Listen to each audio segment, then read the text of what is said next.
কি লোভ লাগছে? লোভ লাগারই কথা। সুলতানস ডাইনের কাচ্চি দেখতে আর খেতে লোভ লাগার মতনই। হ্যালো এভরিওয়ান, আসসালামু আলাইকুম। কেমন আছেন সবাই? আমি ইশরাত শরীফ মুন্নি। আর আজকে আমার এই ব্লগটা শুরু হচ্ছে একটা রেস্টুরেন্ট দিয়ে, যেটা হচ্ছে ধানমন্ডি লেকের পাশেই পানসি রেস্টুরেন্ট। আর আমরা এখানে এসে পড়েছিলাম আমাদের বিকেলে টুকটাক স্ন্যাক্স নেওয়ার জন্য। মুনতাহা খেলাধুলা করে অনেক টায়ার্ড ছিল, আর আমরাও লেক ঘুরে বেশ ক্লান্ত হয়ে গিয়েছিলাম। তো চিন্তা করলাম কেন না আমরা এখানে এসে একটু কিছুক্ষণ কথা বলি, গল্প করি, আর মুনতাহার আবদারগুলো শুনি। তো মুনতাহা এখানে এসে বসে পড়েছে একদম রেডি হয়ে সে কি খাবে তার জন্য। কিন্তু শেষমেশ সে একটা খাবারই খাবে, এটা আমরা সবাই জানতাম। আর তার সে খাবারটা হচ্ছে ফ্রেঞ্চ ফ্রাই আর কোক। এটা মুনতাহার খুব পছন্দের খাবার।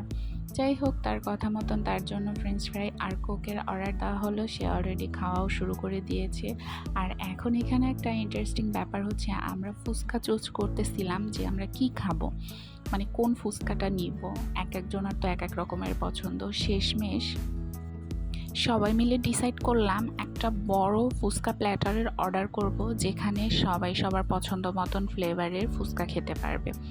তো আমরা একটা ফুচকা অর্ডার করে দিলাম। আর এখানে স্ট্র নিয়ে স্ট্রাগল চলছে, মানে হচ্ছে মুনতাহার সাইজের থেকে স্ট্রটা একটু বেশি বড় হয়ে গিয়েছে, তো সে এটা দিয়ে খেতে পারছে না। তো এই নিয়ে আম্মু আমি অনেক মজা করছিলাম, মানে আমাদের আঞ্চলিক ভাষায়, বরিশালের ভাষায় অনেক মজা করছিলাম। যাই হোক, এটা অন্য কোনো একদিন শোনাবো আপনাদেরকে। তো এরপরে হচ্ছে ওয়েটারকে বলার পরে সে অন্যরকম একটা বাঁকানো স্ট্র দিয়ে গেল, তো সেটা দিয়ে মুনতাহা কমফোর্টলি খেতে পারলো। এই আর কি।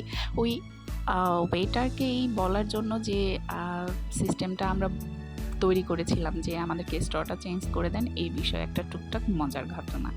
যাই হোক, এই তো বলতে না বলতে আমাদের মজাদার ফুচকা চলে এসেছে। এখানে প্রায় 4 রকমের টক ছিল, ডিম, ধনিয়া পাতা, শুকনো মরিচ, চানাচুর, দই, তারপরে পেঁয়াজ, ঘুগনি, সব কিছু একসাথে দেওয়া ছিল আলাদা আলাদা করে।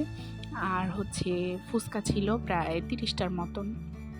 অ্যাকচুয়ালি 30টা ছিল কি ছিল না সেটাও আমি বলতে পারবো না, কারণ আমরা গুনিনি। ফুচকা দেখে আর লোভ সামলাতে পারিনি, আমরা সবাই হুড়মুড় করে খেতে বসে গেছি।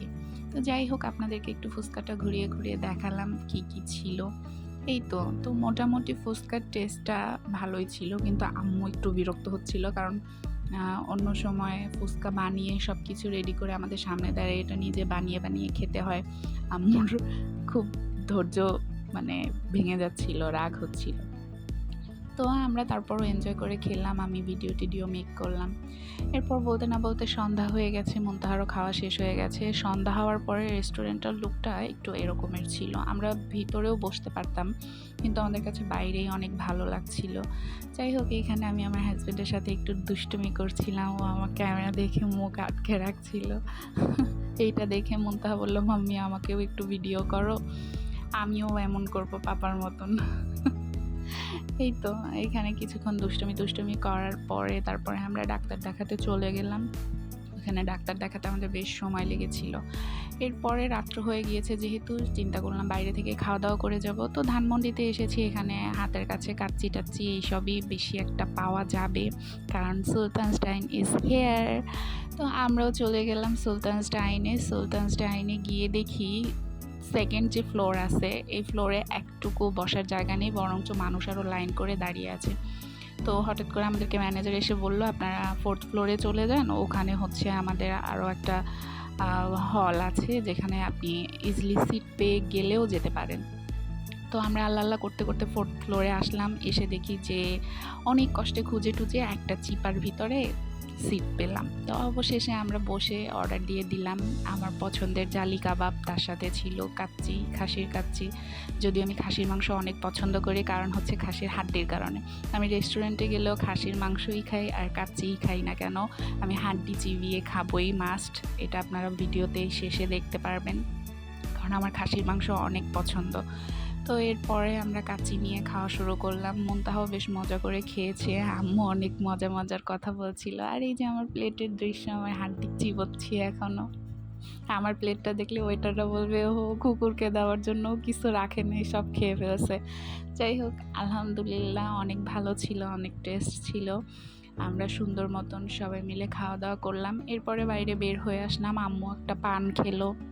আর আমরা উবারে কল দিয়েছিলাম, উবারের জন্য ওয়েট করতেছিলাম, যদিও অনেক রাত্র হয়ে গেছে, তখন অলমোস্ট রাত্র 11টা কি 11:30 বেজে গেছে। তো এরপরে আমরা হচ্ছে ওয়েট করে ওখানে কিছুক্ষণ উবারের জন্য, পরে আমাদের উবার আসলো আর আমরা উবারে উঠে পড়েছি। টানটানা, এখন বাসায় যাব, বাসায় গিয়ে শান্তির একটা ঘুম দিব। সারাদিনে অনেক ধকল গেছে, পুরোটা দিনই আমরা বাইরে বলতে গেলে দুপুর থেকে একদম রাত্র 12টা বেজে গেছে। তো আজকের ভিডিও এই পর্যন্ত। আল্লাহ হাফেজ।